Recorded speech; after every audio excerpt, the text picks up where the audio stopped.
কোরআনের দাওয়াত বন্ধ করা যাবে না, কোরআনের গান বন্ধ করা যাবে না।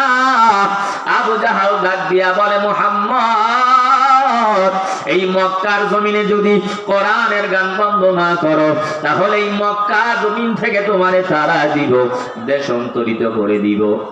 এই মক্কার জমিনে তুমি থাকতে পারবা না।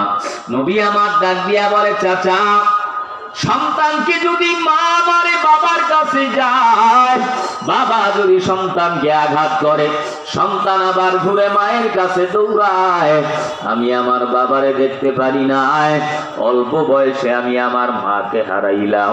এই মক্কার জমিনে আপন বলতে আমার আর কেউ নাই, আপনারা সারা আপন বলতে মহাব্বতের আর কেউ নাই।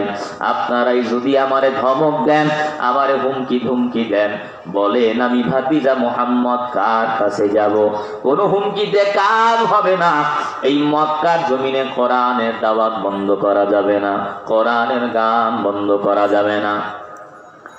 আবু জাহেল উপায় না পেয়ে দারুণ নদওয়া তার সংসদ ভবনের ভিতরে একটা গোল বৈঠক পরামর্শ করে, হে মক্কার মানুষ, যেভাবেই হোক না কেন মুহাম্মদের জবানের কোরআনের তেলাওয়াত বন্ধ করে দাও। বিশাল বড় একটা কনফারেন্স, একটা সেমিনারের ব্যবস্থা করে দিল।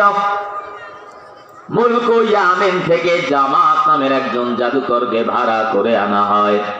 জামাত নামের জাদুকর আসার পর আবু জাহাল ডাক দিয়া বলে, মুলক ইয়ামিনের জামাত, এই যে তাকায় দেখো, আব্দুল্লাহ ছেলে মুহাম্মদ কি যেন মন্ত্র আর কবিতা কয়।